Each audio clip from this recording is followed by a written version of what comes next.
La virginidad, ¿cómo la obtenemos? La obtenemos aplicando el principio del evangelio completo. No solamente el mensaje de cruz, sino también el mensaje de la tumba vacía. No solamente el perdón, la redención de mi pecado, sino también el poder sobre el pecado. Vamos a introducirnos a Mateo 25, capítulo 1. Entonces, declara conmigo, entonces, el reino de los cielos será semejante a 10 vírgenes que tomando sus lámparas salieron a recibir al esposo. Jesucristo dijo que en los últimos tiempos el reino de Dios sería semejante a esta parábola, a 10 vírgenes que tomando sus lámparas salieron a recibir al esposo. La palabra entonces, por viste que yo te dije, decía entonces, la palabra entonces conecta lo que el Señor quiere introducir antes de que llegue el tiempo de oscuridad. Cuando dice entonces, el Señor está diciendo, yo quiero, antes de que venga el juicio, antes que venga la tribulación, antes que venga el tiempo de oscuridad, quiero introducir algo para que vos puedas pasar ese tiempo. Declara conmigo, tiempo de preparación. Velar y orar. Buscar la santidad. Ahí yo te estoy resumiendo. Pero si yo te digo de esa manera simple, yo te quiero que vos comprendas el cómo. Escatológicamente hablando, esta palabra no está dirigida a la iglesia, porque todo el mundo aplica la parábola de las 10 vírgenes como si fuera la iglesia, ¿verdad? No sé si alguna vez los que son evangélicos aquí, pues la mayoría son nuevos, pero generalmente los pastores, cuando hablan de los últimos tiempos, cuando hablan de la iglesia, agarran la parábola de las 10 vírgenes. Pero yo quiero mostrarte una cosa. Que escatológicamente hablando, esta parábola no está dirigida a la iglesia, sino al pueblo judío, a la nación de Israel. Y si nosotros observamos los símbolos, nos vamos a dar cuenta que los versículos tienen una connotación israelita y judía. Por ejemplo, Mateo 25, donde habla de las 10 vírgenes, las prudentes, 5 prudentes y 5 insensatas, que están esperando al esposo, y las que no estaban preparadas no entraron a las bodas, ¿no? Y las que no, o sea, las que estaban preparadas sí entraron, pero las que no estaban preparadas quedaron afuera. Los pastores suelen predicar que la iglesia que no se prepara no irá al rapto, no será raptada, no irá con el Señor en su venida. Pero yo quiero mostrarte el contexto hacia dónde se escribió esto. Bueno, ¿qué es Mateo 25? Una parábola, pero en realidad es una respuesta de Jesús a una pregunta que hicieron los 12 apóstoles. Primera cosa a notar, dice, Señor, ¿cuáles son las señales de tu venida? ¿Restaurarás el reino a Israel? Eso preguntan los 12 discípulos, ¿verdad? Y Jesús les responde, no les compete a ustedes conocer los tiempos y las sazones que su Padre en su buena voluntad guardó. Dice, y estando él sentado en el monte de Olivos, los discípulos se acercaron aparte, ¿ves? Se acercaron los discípulos y les preguntó, ¿cuándo serán estas cosas? ¿Qué cosas? Las señales del fin, peste, hambre, terremoto, anticristo, gran tribulación. Dice, ¿y qué señal habrá de tu venida del fin del siglo? Entonces, eso es Mateo 24. Por lo tanto, la parábola de las vírgenes es una respuesta a una pregunta que hacen los 12 discípulos. Ahora, en esa época, ¿existía la iglesia? No. De hecho, los 12 discípulos no tenían ni idea del plan de una iglesia. Por lo tanto, los 12 discípulos no están preguntando sobre el arrebatamiento. No están preguntando preguntas respecto a la iglesia. Lo que ellos están preguntando son preguntas de una mentalidad judía y de la restauración del reino natural, de un reino humano de Cristo, del Mesías. Entonces, la restauración del reino terrenal de Israel, ellos no sabían nada de la existencia de una iglesia, ni mucho menos del arrebatamiento, porque el arrebatamiento era un misterio. 1 Corintios 15:51. Mirá lo que dice. He aquí, os digo, ¿qué cosa? Un misterio. No todos dormiremos, pero todos seremos transformados. Ese es un versículo del arrebatamiento. Y dice que el arrebatamiento, he aquí, yo les cuento un misterio. ¿Qué significa misterio? Significa un evento que estuvo oculto en el Antiguo Testamento. Por lo tanto, los discípulos no podrían estar haciendo una pregunta del arrebatamiento, porque el arrebatamiento era un misterio todavía. ¿Se da cuenta?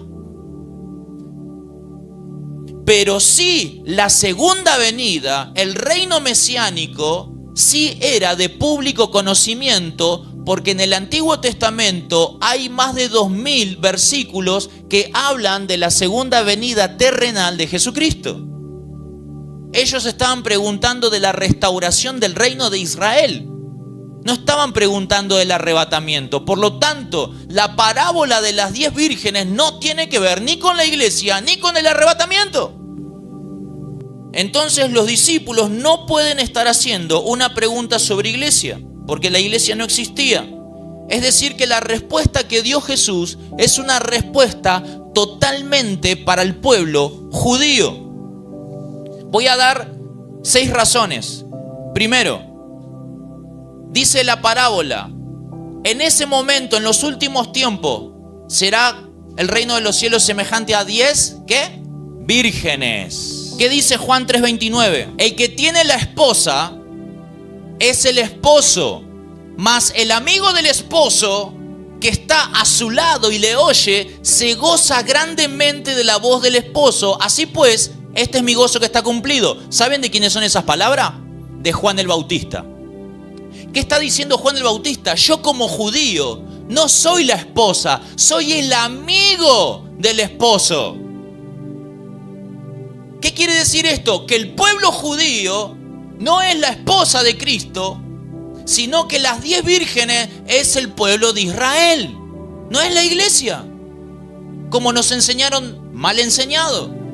Entonces las vírgenes son los judíos, el Israel nacional. Punto número 2. Aparece el tercer templo judío. Es decir, que la respuesta de Jesús tiene connotación judía. Nunca ves nada de la iglesia. Por ejemplo, vamos a ver capítulo 24, versículo 15. Por tanto, cuando veas en el lugar santo, ¿cuál es el lugar santo? El templo de Jerusalén. Es decir, que acá ya está la presencia del tercer templo. Ahora, ¿el templo de Jerusalén existe? No. Otro, dice, cuando veáis en el lugar santo la abominación desoladora de que habló el profeta Daniel, el que lee que entienda. Mirá lo que dice entre paréntesis.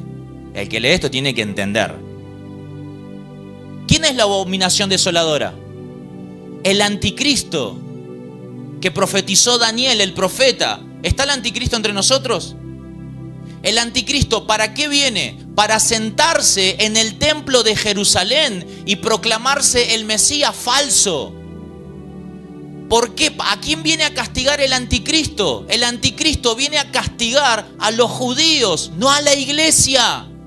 Porque el tiempo de tribulación es un tiempo de un trato con Israel. Porque ahora Israel no quiere saber nada con el Mesías.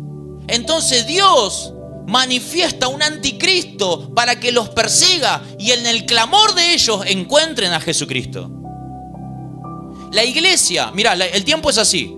Israel, primero Dios tuvo un trato con Israel.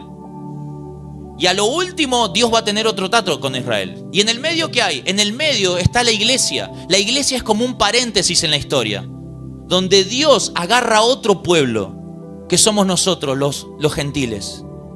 Pero después retoma su plan con la nación de Israel. Entonces, vemos connotaciones judías, las bodas judías, aparece el tercer templo judío, aparece el anticristo que es un trato con el pueblo judío, se nombra el Shabbat, 24:20, versículo 20, veamos. Orad pues que vuestra huida no sea en invierno ni en día de... ¿Qué es el día de reposo? Es el famoso Shabbat judío. ¿Vos respetás el Shabbat? ¿Vos respetás el día sábado? Como hacen en 11 los judíos que no trabajan. No, porque eso es para los judíos. Verso 16. Entonces los que vivan en Judea huyan a los montes. ¿Vos vivís en Judea? ¿Naciste en Judea? ¿En Jerusalén? ¿Sos judío? ¿Te das cuenta? El tiempo de la gran tribulación no es para la iglesia. Las vírgenes, la parábola de las vírgenes no es la iglesia. Versículo 21. Porque habrá entonces gran tribulación, cual no la ha habido desde el principio del mundo hasta ahora, ni la habrá. ¿Vemos tribulación ahora? Ahora no, todavía ni llegó. Jeremías 37. ¿Qué dice? El profeta profetiza. ¿Cuán grande es aquel día? ¿Qué día? El día del juicio, de la tribulación. Dice, tanto que no hay otro semejante a él. Como dijo Jesús en Mateo 24, no habrá otro día semejante a él. Sigue diciendo, ¿tiempo de qué? De angustia. ¿Para la iglesia? Para la casa de Jacob. Pero de ella será librado, porque el Señor va a pelear por ellos. Entonces, el tiempo de la angustia, de la gran tribulación, es para la casa de Jacob. ¿Vos naciste de mamá judía?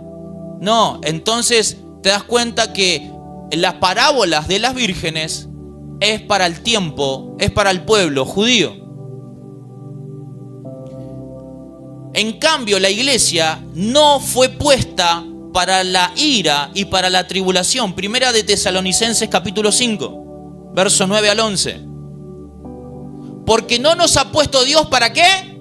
Para ira, sino para alcanzar ¿qué cosa? Salvación por medio de nuestro Señor Jesucristo, quien murió por nosotros, para que ya sea que velemos o que durmamos, vivamos juntamente con Él. Verso 11. Por lo cual, animaos unos a otros y edificaos unos a otros, así como lo hacéis. Dígame, si a vos como iglesia te va a tocar la persecución del anticristo, la matanza mundial, el versículo 11 no tendría que decir, anímense de que van a ser torturados, anímense de que van a ser perseguidos. No, dice, anímense porque ustedes no fueron puestos para ira, porque la sangre de Jesús no puede recibir la ira. Ya recibimos la ira. ¿Dónde? En el cuerpo de Cristo, en la cruz del Calvario. Por eso es que vos no sos partícipe de esa tribulación. No es que no queramos, como algunos post-tribulacionistas dicen, que dicen, bueno, es que vos querés escapar de la tribulación y no querés enfrentar por amor al anticristo. No, simplemente me apego a la escritura. Si el Señor me dice, no estás para castigo, y no estoy. Y si el Señor me dice, estás para castigo, y voy a dar mi vida por castigo. No sé si saldré corriendo como Pedro o si me entregaré mi cabeza como Pablo. Pero de alguna manera dice, ya sea que velemos o durmamos, del Señor somos. Ahora, reitero, ¿esta profecía de las 10 vírgenes es para la iglesia? ¿Para quién es? Para el pueblo. Muy bien, muy bien. Pero quiero decirte algo. Aunque es una profecía y una parábola para el pueblo judío, no para la iglesia, eso no significa que nosotros no podamos aplicar los principios que hay ahí. Ahí hay principios. Por ejemplo, el principio de preparación, el principio de santificación, el principio de intimidad, el principio de pagar el precio, el principio de cultivar aceite. Esos son principios que a vos y a mí, aunque no somos judíos, lo tenemos que tener. Porque el Señor, aunque el Señor viene en el arrebatamiento, vos y yo nos tenemos que preparar igual que el judío. Así que en cierta manera, los principios que están ahí son aplicables, pero el tiempo profético no es aplicable. ¿Me hago entender? Por ejemplo, el principio de velar y orar. No, yo no soy judío, entonces no velo ni oro. No. Tenemos que velar y orar igual. Amén. Mantenerse puro. Son aplicables. Vamos a leer 2 Corintios 11:2. Dice, porque os celo con celo de Dios, pues os he desposado con un solo esposo, para presentaros a vosotros como una virgen que pura a Cristo. El apóstol Pablo dice, ganéis las almas de ustedes, para que ustedes presentarlos en el día de las bodas del Cordero como una virgen pura para Él. Y la pregunta ¿es pura tu alma? ¿Están limpios tus vestidos o están manchados por el pecado? Porque Cristo viene y hay que estar preparado y no dejarse llevar por el tiempo de oscuridad que se está cerniendo sobre la tierra. Hay mucha tentación en la calle, hay mucho deseo de los ojos, deseos de la vanagloria, deseos de poder, deseos del dinero, deseos del sexo, muchos deseos fuertes que lo único que van a hacer es que te van a arrastrar al juicio eterno. Entonces, yo creo que en los últimos tiempos va a haber un remanente de la iglesia que va a ser purificado como nunca antes. No para aparentar piedad, aparentar santidad, no para decir, miren, qué profeta limpio que soy, qué puro, qué íntegro de corazón que soy. Alábenme, apláudanme de lo santo que soy. No, porque dice la Escritura que tu santidad y la mía no es para el hermano, no es para que me aplaudan, no es para que me admiren. Tu santidad es para Jesús, para la boda del Cordero. Tu santidad es el vestido de novia que te va a poner hermosa o hermosa para las bodas de Jesús. Son tus acciones justas. Acciones justas. Y como dice el apóstol José Duarte, ¿cómo están tus vestiduras internas? La ropa interior del corazón. La iglesia que se purifica a sí misma es porque es consciente de que el novio viene. 1 Juan 3:3 dice, y todo aquel que tiene esta esperanza, ¿qué esperanza? De que el esposo viene. Que dice, se purifica a sí mismo así como Él es puro. ¿Te das cuenta que tu santidad es para Cristo? Es decir, que el motivo, la emoción para santificarte, es decir, Él viene. Él viene. Como decía hoy el pastor, un día lo vamos a ver cara a cara. Espero ese día. El apóstol Pablo deseaba morirse. Decía, ¿cómo deseo morirme para estar directamente con Cristo? Pero como me tengo que quedar a predicar en la iglesia, por amor a ustedes yo me quedo. Pero si ustedes me dan a decidir a mí, yo quiero que me corten la cabeza ya, porque ya quiero estar en la presencia gozosa, feliz, inefable, saturado de gozo y del éxtasis de la presencia de Dios. Bueno, entonces, purificarme a mí mismo, como decía 1 de Juan, tiene que ver con la motivación de ser consciente de que Él viene. Por eso yo decía que en los últimos tiempos va a haber un remanente de la iglesia que se va a purificar a sí misma, sabiendo de que el Señor viene. Mirá lo que dice Mateo 20, volvamos a Mateo 25, versos 6 y 7. Y a la medianoche se oyó un clamor. ¿A qué hora se oyó el clamor? A la medianoche. Y dijimos que estamos en los últimos tiempos, donde una oscuridad, una noche, está cerniendo sobre el planeta Tierra.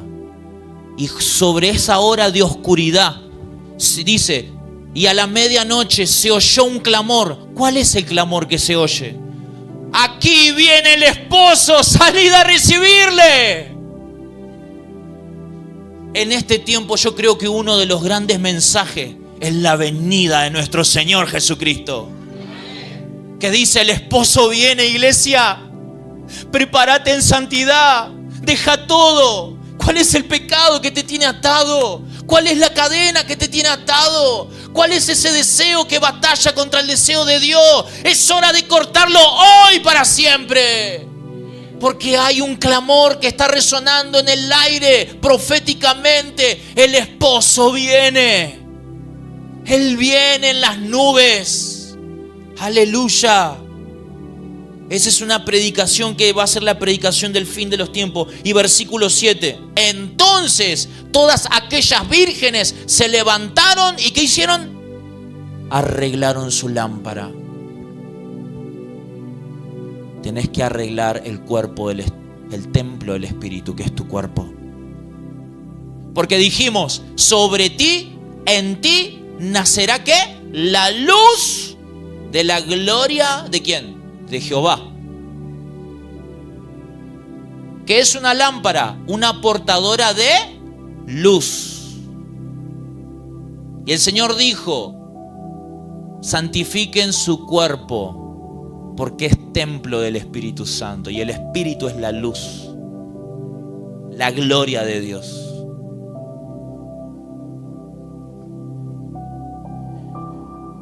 Yo creo que se va a levantar una iglesia purificada como nunca antes. Pero no van a ser religiosos con apariencia de limpieza, pero que por dentro están inmundos. No, eso es hipocresía. Hay una gran diferencia entre reputación e integridad. ¿Sabe cuál es la diferencia entre reputación e integridad? Reputación es lo que la gente piensa de mí. Integridad es lo que Dios piensa de mí. ¿Qué piensa Dios por vos? Piensa de la siguiente manera. Estás orando otra vez, levantando la mano del templo, pero cuando llegas a tu casa pecas como el mejor. Abrazás al hermano acá, pero cuando salís del templo criticás sobre él. Le saludás con la paz de Cristo a tu esposa en la iglesia, pero cuando llegás la tratás mal.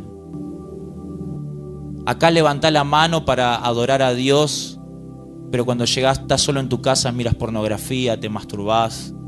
Reputación es lo que el hombre piensa de vos.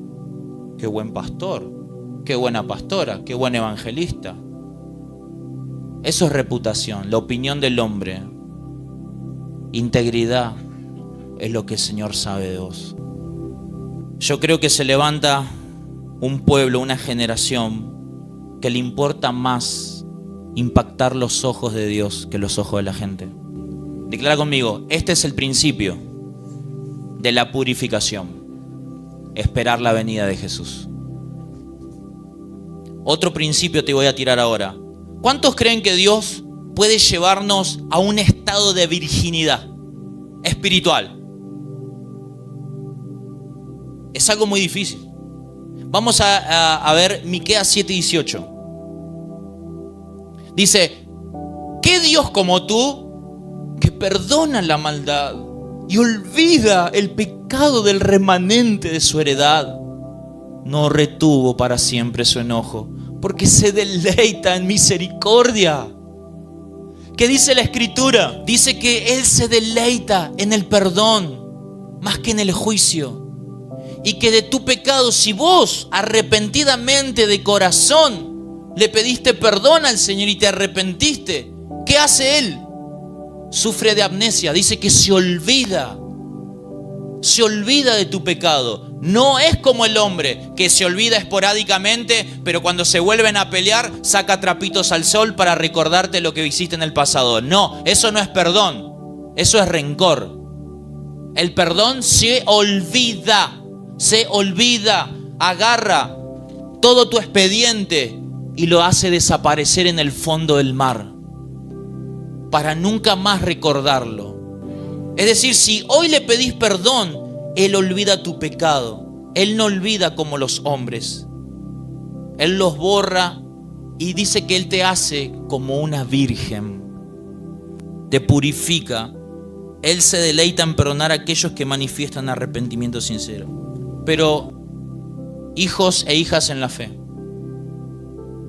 está bien, yo soy un predicador del perdón y de la gracia y del favor divino. Un predicador de la cruz. De hecho, dediqué todo el 2024 a predicar solamente el mensaje de la cruz. Pero yo quiero decirte que el evangelio completo no es solamente el mensaje de la cruz. También es el mensaje de la tumba vacía. Es decir, que no solamente cruz, sino tumba vacía. No solamente muerte por tu culpa, también resurrección de entre los muertos. No es solamente redención de tu pecado, sino colocarte en una posición de poder sobre el pecado. Tenés que cambiar esa mentalidad de que sos un pecador perdonado y entrar en la mentalidad que sos un hijo bajo resurrección.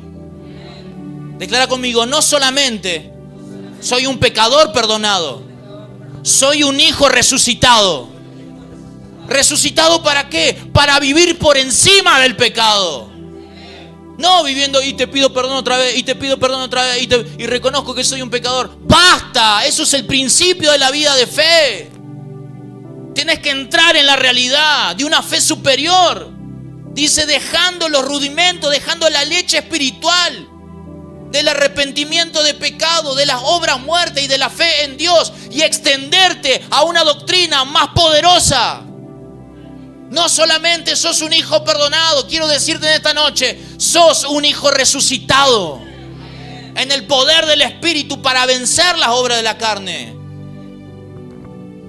Yo creo que esta noche se va a cortar esa tibieza, ese permitido, esa cosa inmunda que te dejas, que te arrastra y que no te deja elevarte. No te deja elevarte como creyente. Ya tendrías que estar en otro nivel, como cristiano, como hijo de Dios, como ministro, como servidor, como pastor, como evangelista, como maestro. Ya tenías que estar en otro nivel. Pero hay algo que te está reteniendo la bendición. Y es esa mentalidad de pecador redimido. Comenzá a meterte en la realidad de que sos un hijo resucitado. El mensaje completo del evangelio no es solamente cruz, también una tumba vacía, que fue vencido la muerte y el poder de la muerte. Si todo el tiempo yo tengo una mente configurada como la de un pecador perdonado, es muy peligroso. ¿Sabes por qué? Porque voy a vivir siempre como un pecador que viene y pide perdón. Siempre lo mismo, siempre lo mismo. Y esta vez sí lo voy a dejar, pero siempre lo mismo, siempre lo mismo. Y así, con la mentalidad de que soy un pecador, pero un pecador salvado, se perpetúa la caída, se perpetúa ese pecado y vivís en culpa. No te permite crecer, te autocondena. Vos no podés manejar eso a menos que entres en la fe de un hijo resucitado. Si yo creo que soy un hijo resucitado, voy a vivir por encima del poder del pecado. Hermano, ¿qué es la virginidad? La virginidad, ¿cómo la obtenemos? La obtenemos aplicando el principio del evangelio completo. No solamente el mensaje de cruz, sino también el mensaje de la tumba vacía. No solamente el perdón, la redención de mi pecado, sino también el poder sobre el pecado. No predicando solamente muerte, también resurrección. Ese es el mensaje completo. Eso nos va a llevar a que si yo caigo, pido perdón y me levanto, pero en la próxima ya no tengo que pedir perdón. Ya venzo en oración, venzo en ayuno y me voy a otro nivel. Y de ahí escalo, viene otra tentación y es para mí una catapulta para orar, velar, ayunar y subirme más en santificación. Así yo me mantengo aplicando la cruz y la tumba vacía. Yo me mantengo en un estado de pureza y virginidad espiritual. ¿Cuántos me están comprendiendo? Profeta, ¿qué es virginidad? Es el estado que un objeto se mantiene sin alteración desde su origen. Por ejemplo, hay lugares en las Amazonas de Brasil que vos sabías que jamás un hombre puso un pie, jamás un hombre cortó un árbol. ¿Sabías eso? Que hay parte en las Amazonas vírgenes. Vamos a Efesios 5:27.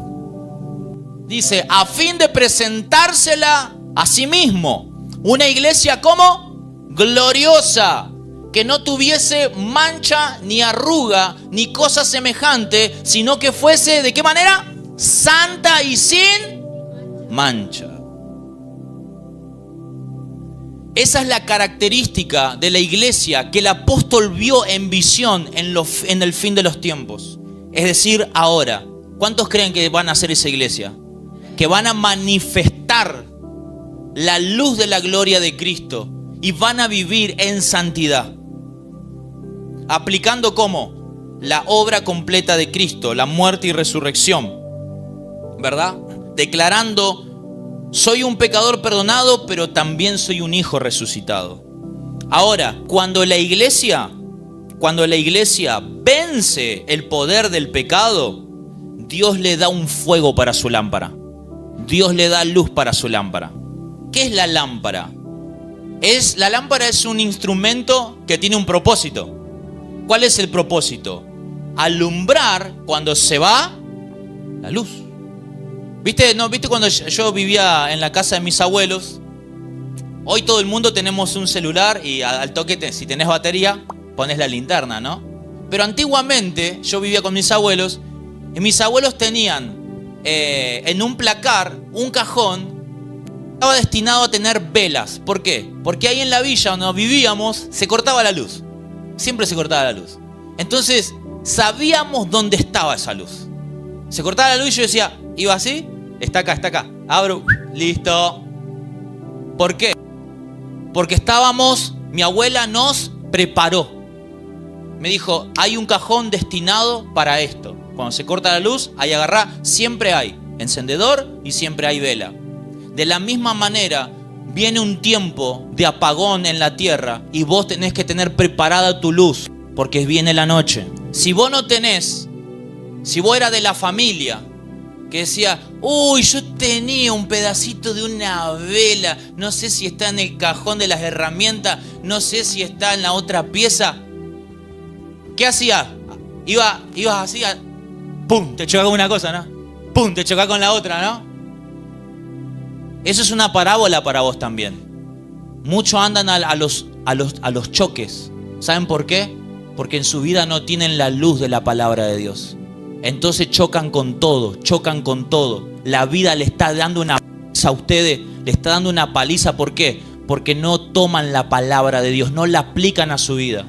No tienen el aceite del Espíritu Santo que alumbre en medio de la oscuridad. Entonces pasa de todo ahí.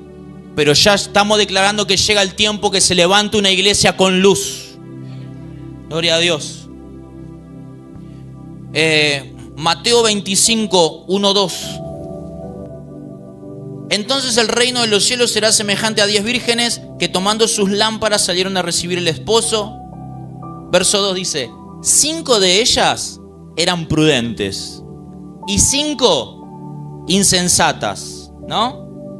Hasta ahí nomás. O sea, de las 10 vírgenes,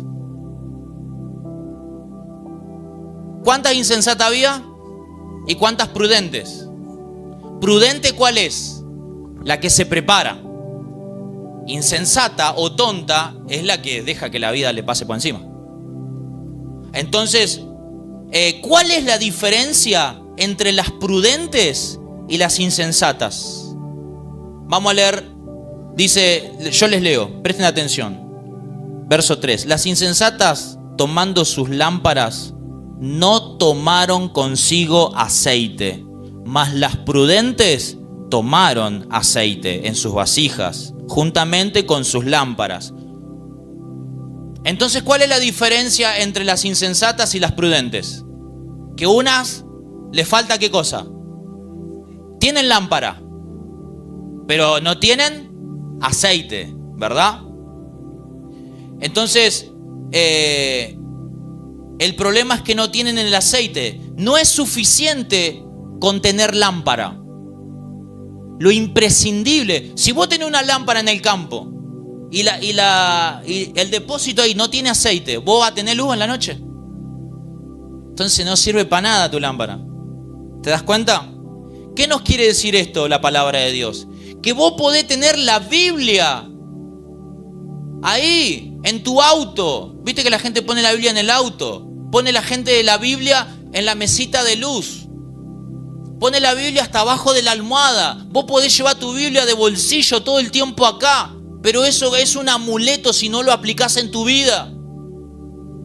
Mirá lo que dice Primera de Juan 2:27. Pero la unción que vosotros recibisteis de Él permanece en vosotros. ¿Qué es la unción? Es el aceite. Y no tenéis necesidad de que nadie os enseñe. ¿Qué cosa? La palabra. Así como la unción misma os enseña todas las cosas y es verdadera y no es mentira, según ella os ha enseñado, permaneced en Él. ¿Qué significa esto? Si yo tengo lámpara, si yo tengo Biblia, pero no tengo la unción, el aceite del Espíritu Santo, yo la palabra a mí no la entiendo nada. ¿Viste cómo dijo la jovencita? Yo tengo la Biblia en mi casa, pero necesito venir a la iglesia para que me la expliquen, para saber cómo aplicarla, cómo vivirla. Cuando usted tiene la unción, el aceite del Espíritu, usted tiene la interpretación correcta de lo que la Biblia le quiere decir a usted. Hechos 10:38 dice, como Dios, otra vez vemos la unción, como Dios ungió con aceite, ¿verdad? Porque ungir habla de la palabra aceite. Como Dios ungió con el Espíritu Santo, ¿a quién? Y con poder a Jesús de Nazaret. ¿Cómo anduvo haciendo qué? Bienes. ¿Y esos bienes qué eran? Sanando a todos los oprimidos por el diablo, porque Dios estaba con él. Es decir que ¿cuál es la iglesia prudente y cuál es la iglesia insensata? La iglesia tonta, insensata, es la que no tiene aceite. Solamente tiene la Biblia, tiene la lámpara, porque dice, tu palabra es lámpara a mi camino. Pero esa lámpara, si no tiene el aceite, no tiene luz y no sirve para nada. No te sirve de nada solamente leer la Biblia si no tenés la interpretación, la unción, el poder del Espíritu Santo. Por eso usted no es suficiente tener lámpara, también es imprescindible el aceite. Entonces finalmente dice que Mateo 25, vamos a leer del 5, Mateo 25, 5 al 13. Dice, y tardándose el esposo, cabecearon todas y durmieron. ¿Qué pasa a la medianoche? Te agarra el... ¿Sabe qué significa eso? Que en este tiempo de oscuridad, donde la sexualidad, donde el mundo, el baile, las drogas, la diversión, la risa hueca, la estupidez, te llama, te llama, te llama. ¿Y eso espiritualmente qué hace? Te duerme. ¿Vos qué vas a hacer? ¿La iglesia que cabecea a estas horas? ¿O vas a ser la iglesia que está despierta, cultivando el aceite para permanecer con luz en la noche? Finalmente llegó el esposo. Las prudentes tenían aceite. Es decir, que habían cultivado una vida de oración en Getsemaní. Porque nosotros tenemos un Getsemaní. Sin embargo, las insensatas no estaban preparadas. ¿Eran vírgenes? Sí. ¿Tenían lámparas? Sí. ¿Salieron a recibir el esposo? Sí. Dice, ¿pero tenían aceite? Mirá qué importante. Tenían la lámpara. Eran vírgenes.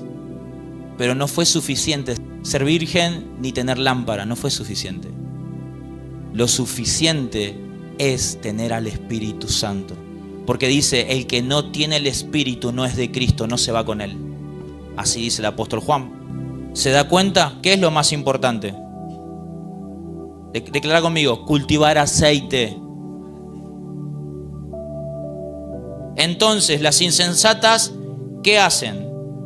Vamos a leer, dice verso 8, y las insensatas dijeron a las prudentes, danos de vuestro aceite, porque nuestras lámparas se apagan. Mas las prudentes respondieron, diciendo, para que no os falte a nosotras, ni a vosotras, dice, id más bien a los que venden y comprad para vosotras mismas aceite. ¿Ves?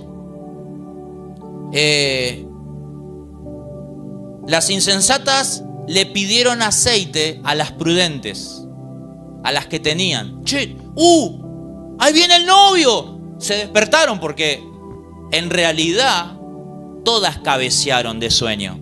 No solamente las las insensatas, también las prudentes. Eso significa que en este último tiempo, en un momento, todos vamos a medio a cabecear.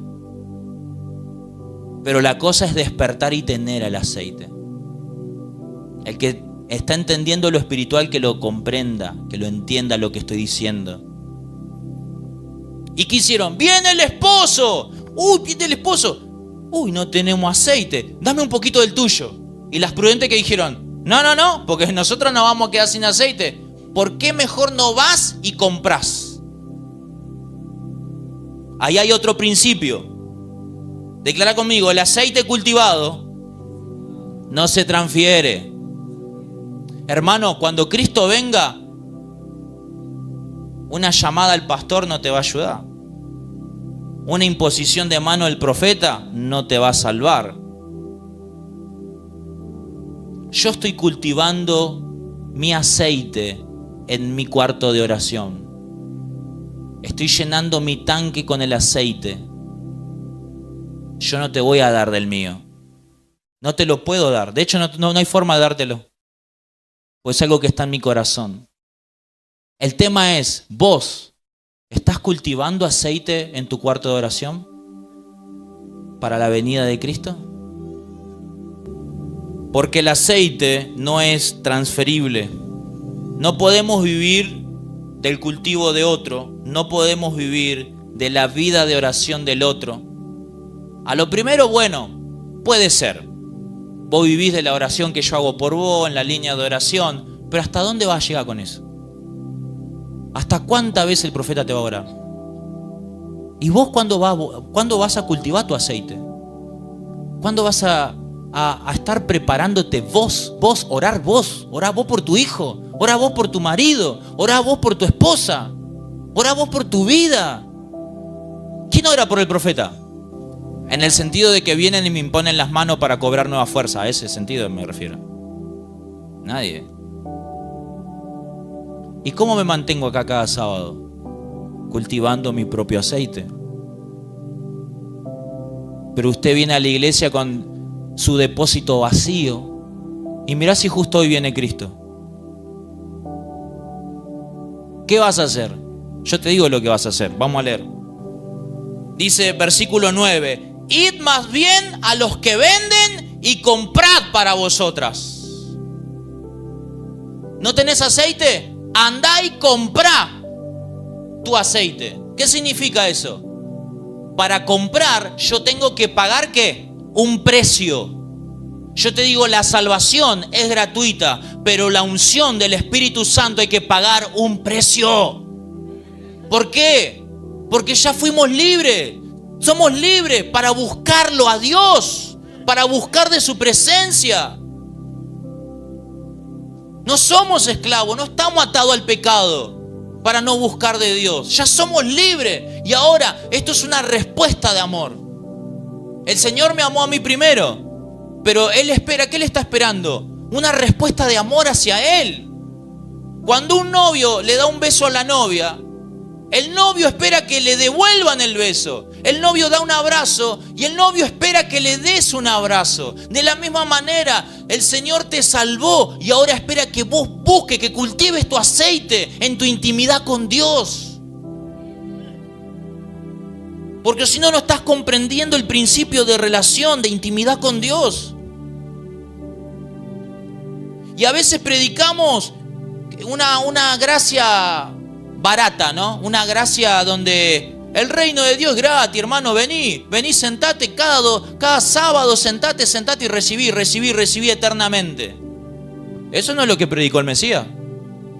Mirá Mateo 13:44. Además, el reino de los cielos es semejante a un ¿qué? Tesoro escondido en un campo, el cual un hombre halla y lo esconde de nuevo y gozoso por ello va y ¿qué hace? Vende todo lo que tiene y compra, paga un precio. ¿Por qué? Porque encontró algo de mucho valor y es la presencia de la gloria del Espíritu Santo.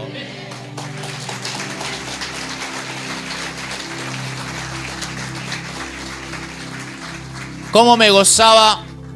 Hay varios hermanos, hermanas que literalmente, escucha esto, a mí me quebranta. Venden su casa, su terreno, para vivir cerca de la iglesia. ¿Por qué hacen eso? Dice, porque acá yo sentí lo que nunca sentí. Acá yo tuve un encuentro con Jesús. Digo, Señor, que nunca perdamos ese tesoro. Bienaventurado, le digo a aquellos que hicieron eso. Bienaventurado, porque tu tesoro no está en la tierra, está en el cielo. Y ahí dice, nadie te va a robar. Nadie, no, ahí no entra el ladrón, la polilla no come, el óxido no corroe, porque estás sembrando en lo eterno. Estás sembrando en lo eterno. Apocalipsis 3:18. Apocalipsis 3:18. Por tanto, yo te aconsejo, iglesia, es tu mensaje a la iglesia. Yo te aconsejo que de mí, ¿qué hagas?